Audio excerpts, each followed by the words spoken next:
એના આધારે અમે આખો રિપોર્ટ કાઢશું અને એ રિપોર્ટ જે હશે એ તમારે અમારે માન્ય કરવાનો રહેશે.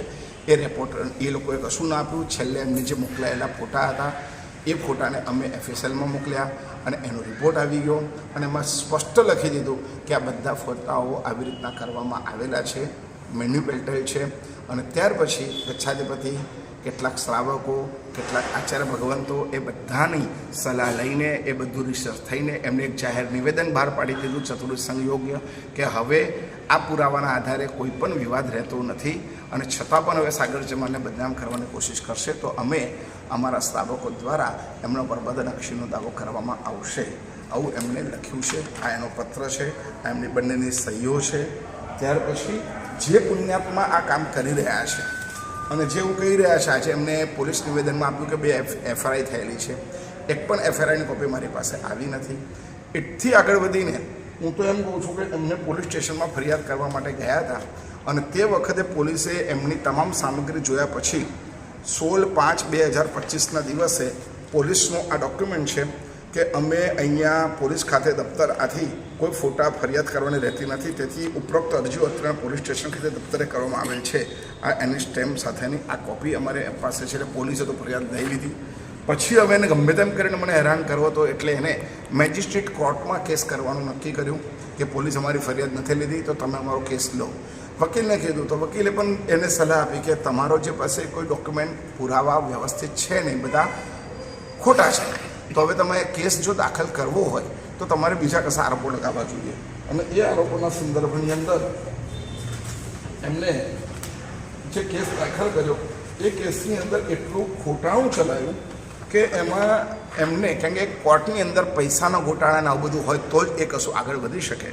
તો એમાં એવું લખાયું કે સાગરચંદ્ર સાગરસુરી મહારાજ સાહેબે પોતાના અંગત સ્વાર્થ માટે ઉપયોગ કરીને સુરતમાં આવેલ વેસુ મુકામે આગમોદ્ધારક નામનો ઉપાસક બનાવે છે, જેમાં લગભગ 50 કરોડની માતબર રકમ વપરાયેલ છે. આવી એમને એફિડેવિટમાં લખ્યું. એવી રીતના બીજા કોકણમાં પાશુપુરમ તીર્થ, બીજા બધા તીર્થો અંગે પણ એમણે એવું લખી દીધું કે કરોડો રૂપિયા આવી રીતના વપરાયા છે. હું પોર્નોગ્રાફીમાં આવા બધા ફોટા વેચું છું અને એમાંથી બધું આવે છે. આ બધું તો હવે એમને કોર્ટમાં સાબિત કરવાનું રહેશે, પરંતુ કોર્ટમાં કેસ દાખલ કરવા માટે આવા ખોટા વસ્તુઓ રજૂ કરી, જ્યારે એનો આખો સંઘ જાણે છે કે આ ઉપાસને કેવી રીતના નિર્માણ થયો. અને જોલી, જસ, આ બધા લોકોએ તો સોનાની વીંટીઓ અને ચાંદીની વીંટીઓ પણ મૂકી છે. 500 રૂપિયા પણ અમે સંઘના માટે લીધા છે લોકો પાસેથી અને એમાંથી આ ઉપાસનું નિર્માણ થયું છે. લાભાર્થીઓની તકતીઓ લાગેલી છે. સંઘ બહુ સરસ છે. અમારા સંઘના ટ્રસ્ટીઓ માટે એક શબ્દ મૂક્યો છે. આજે એ લોકોએ, આ બહેનોએ વિવેક સંપૂર્ણ ભૂલી ગયા છે. એમને એવું લખી દીધું, આગમોદ્ધારક વેસુ જૈન સંઘના ટ્રસ્ટીઓ ગુંડા જેવા છે નહીં, સડકછાપ ગુંડા જેવા છે. જ્યારે અમારા સંઘના ટ્રસ્ટી પ્રમુખ સ્થાપનાથી લઈને આજ સુધી રહેલા મુકેશભાઈ ધાનેરાવાળા, અમારા મીનુભાઈ, અમારા અજયભાઈ દેપલા અને અમારા અત્યારે રાજુભાઈ, જેમને તન મન ધન એટલો સમયનો ભોગ આપ્યો છે, અને કાર્તિકભાઈ ટ્રસ્ટી જેમને દેરાસરમાં મુખ્ય લાભ લીધો છે, મૂલાક ભવને પ્રતિષ્ઠાનો લાભ લીધો છે, આ બધા જ હબક ખાઈ ગયા કે અમારા માટે આવા શબ્દો વાપરે તો એ બહેનોને આપણે શું કહેવું? એમને શું લાલચ આપવામાં આવી હશે, તો એમને શું ટ્રીટ કરવામાં આવ્યા હશે કે એમને આવું કહેવું પડ્યું અને આવું બોલવું પડ્યું? કારણ કે મેં એવું પણ સાંભળ્યું કે એવી ધમકી પણ આપી કે જો તમે નહીં આવો તો તમને ગ્રુપમાંથી કાઢી નાખવામાં આવશે. આવી પણ એમને ધમકી આપવામાં આવી. તો આવી રીતના જૈન શાસનની સેવાના બાને જૈન શાસનની અપરાજના કરવી ન જોઈએ. અને જે ભાઈ આ કેસ કર્યો છે એના માટે તેના સંઘના ટ્રસ્ટીને પ્રમુખે આ નિવેદન બહાર પાડ્યું છે કે એ જ જગત પરીખ જેમને ગયા વર્ષે અમદાવાદ ક્રાઇમ બ્રાન્ચે ધરપકડ કરી જેલમાં પૂરેલો, કેમ કે બીજે મેડિકલ કોલેજના 95 નિર્દોષ ડૉક્ટરોના ખોટા રિટર્ન ફાઇલ કરી દીધા હતા. હવે ક્રિમિનલ માણસને જૈન શાસન સુકાન કેવી રીતના સોંપાય? વિશ્વ અંધિકાર જૈન સંઘને, રાજનગર જૈન સંઘોનો તેમજ સર્વધર્મી ભક્તોનો સહયોગની જરૂર છે. એટલે એ માણસની રેપ્યુટેશન શું છે એના સંઘમાં, એ પણ આ છતી કરે છે.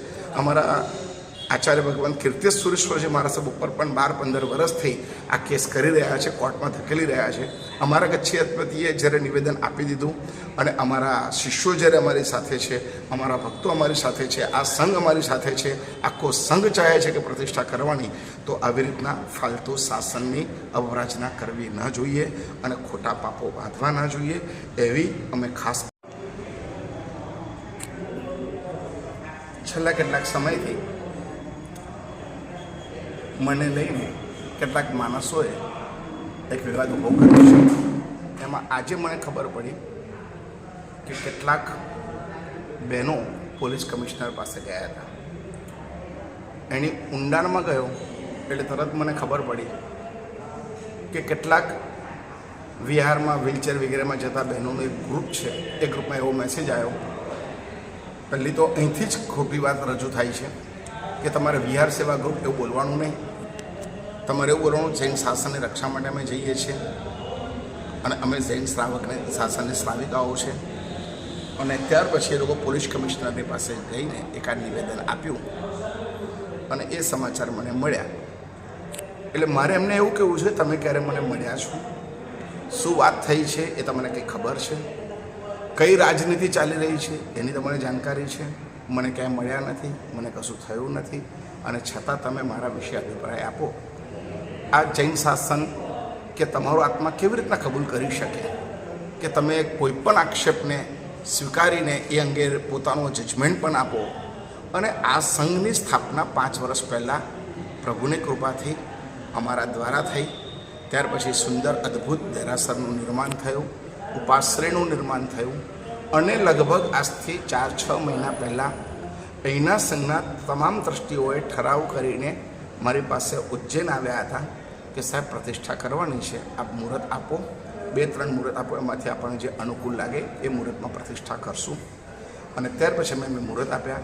પછી મુહૂર્ત એ લોકોએ ફિક્સ કરીને વધામણા કરવા માટે સંઘમાંથી 2 બસ ભરીને પાશુપુરમ તીર્થમાં આવ્યા હતા અને એમને મુહૂર્ત વધામણા કર્યા. અને ત્યારે જ મને વિનંતી કરી કે સાહેબ પ્રતિષ્ઠા વૈશાખ સુદ સાતમ 23 તારીખે કરવાની છે એપ્રિલના, તો તમે ઓડી માટે વહેલા પધારો તો પ્રતિષ્ઠા અંગેના કાર્યો આપણે સરસ કરી શકીએ. અને ત્યારે ઉજ્જૈનમાં જ અમે નક્કી કર્યું હતું કે ગુરુદેવ અશોક સાગર સુરેશ્વરજી મારા સાહેબ, જે મારા પરમ તારક ગુરુદેવ છે, એમને આપણે વિનંતી કરશું અને એ પધારશે. એમને સંમતિ આપી હતી અને સાહેબજી પણ પધારી રહ્યા છે.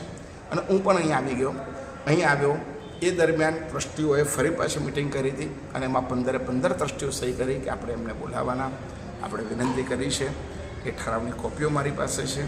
અને ત્યાર પછી હું અહીં આવ્યો. સરસ રીતે ભવ્યતાથી સામેલ થયું, ભગવાનનો પ્રવેશ થયો. અત્યારે ખૂબ સુંદર પ્રવચનો ચાલે છે. 350થી ઉપર માણસો આવે છે. 200-250થી વધારે આંબેલ તપની ઓડી અને આંબેલો થઈ રહ્યા છે. સંઘમાં બિલકુલ સરસ મજાનો માહોલ છે, જે વર્ષોથી હતો એ જ માહોલ, એ જ લાગણીઓ અને એ જ ધર્મ આરાધના અંગેનો ઉત્સાહ જોવા મળે છે. પછી અચાનક આવું કરવાનો મતલબ શું? 2 દિવસ પહેલાં 6-7 છોકરાઓ આવીને પણ અહીંયા આવું કંઈક શું કરી ગયા, છમકલું કરી ગયા, અને મીડિયામાં ગમે તેમ છપાયું કે પથ્થરમારો થયો. આખો સંઘ એ ઘટનાને નિંદે છે. સંઘે એનો ખુલાસો પણ પોતાના ગ્રુપમાં કરી દીધો છે. અને આજે પણ આવી ઘટના થઈ. હકીકતમાં ચતુર્વેશી સંઘ એ અમારો મા બાપ છે. સાધુના શ્રાવક અને શ્રાવિકા અમારી મા બાપ છે. એમને સત્ય જાણવા માટે પણ પહેલાં એકવાર આવવું જોઈએ, અમને મળવું જોઈએ, વાત જાણવી જોઈએ, અને પછી એમને કોઈ પણ વાતની રજૂઆત કરવી જોઈએ.